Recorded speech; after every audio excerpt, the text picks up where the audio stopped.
You're a high expectation pre-med with an ADHD brain, 100 different hobbies, but absolutely zero focus. Last year at Berkeley, I had a complete breakdown trying to pick between research and medical school. My brain got so paralyzed by the idea of picking my lane that I ended up doing neither and just doom scrolled in bed for 3 hours, drowning in guilt. But then I stopped trying to figure out my lane and stopped trying to fight my multi-potential brain. That makes sense. I realized that having multiple interests isn't a weakness or a bug. It's a feature and a superpower, to be honest. Today, I'm showing you exactly how I balance 5 different lives without burning out by translating standard career strategy into an ADHD system using energy blocking, destimulation, and the do it badly rule. Hi, my name is Alanud, and I hope you're doing well today. So, if you're from a diverse, high expectation background, and you've been fed up with the same exact career advice your whole life of niche down, find your niche, and focus on one thing, like get into med school and drop everything else to just focus on medical school.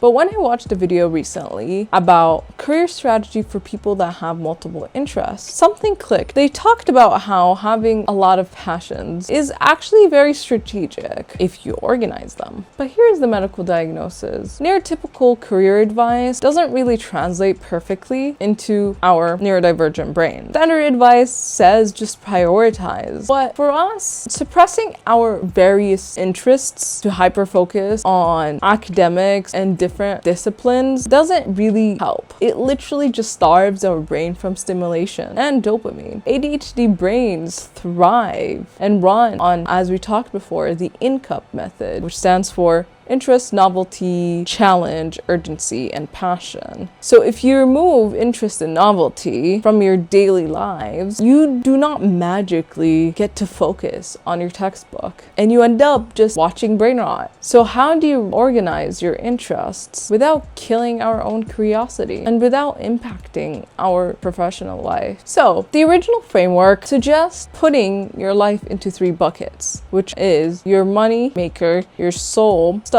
and your curiosity shelf. Here's how I translate that for more of an ADHD brain. Bucket 1 is your anchor. That's getting into medical school or becoming a researcher or a scientist, whatever your career is. And for me, it's surviving UC Berkeley because this is hell on earth. This is the skill that is the path that it buys you your future freedom. Like, remember, why are we trying to figure out a career as an ADHD person is not to find your passion necessarily. It's about finding your freedom to be able to pursue the multiple passions you have. So standard advice would say put 80% of your energy here for like 6 to 12 months. Bucket 2 is your soul stuff, which is essentially your non-negotiable creative outlets, like that keeps you like sane. For me, it's my YouTube channel and our community. It doesn't have to make sense to everybody else, but it just has to make sense to you. But it's the thing that if you stop doing it, your life feels empty. Bucket 3, that's your curiosity shelf. This is the ADHD holy grail. This is the 3D modeling, the baking, the learning, the new hobby, the new language, starting a book club, gaming, anything that you do to just explore a lot, reading more classical books and all of that. This bucket is purely for rotating dopamine hits. It's a hobby that you pick up for like 3 months and then you never pick up till like 4 years later. You pick things up and you put them down and it is okay. And it is a way to feel zero guilt about putting them down and picking them up later.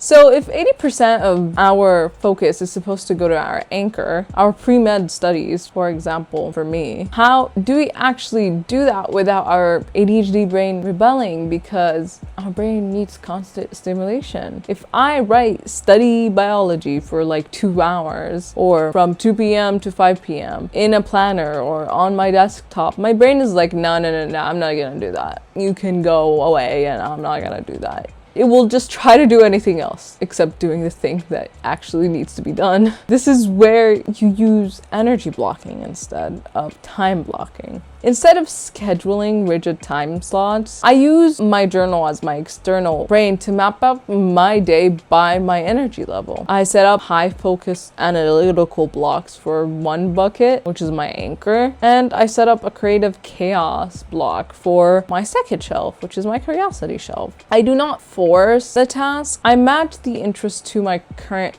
dopamine level. If I have high analytical energy that day, I push the 80% into the anchor. If my brain is completely fried because of classes, I give myself permission to pull away and pull something out of my curiosity shelf. But also, what happens when you're in your analytical energy block trying to focus on your anchor, but bucket 3 is screaming at you? Having hundreds of interests create intense sensory overload, which makes sense. Imagine 100 people screaming at you. You just want to hide in a corner. At least I would. So my treatment for this is destimulation. When it's time to execute on that 80%, you have to drastically reduce your physical and mental sensory input. Dim the lights, clear the desk. One task only. Even if you're so tempted to multitask, just don't do it. It's not worth it. You have to temporarily quiet the other 99 passions that you have so that one in front of you can actually breathe and take up space. You aren't abandoning your other interests, you're just putting them in a waiting room. You're leaving them in the living room while you're studying in your bedroom, for example. And finally, the hardest for us diverse high achievers, how do we handle the curiosity shelf? It's the do it badly rule. Socially and probably within our families, they tell us if we start a hobby or if we're doing something, we have to monetize it, we have to master it, we have to become the absolute best.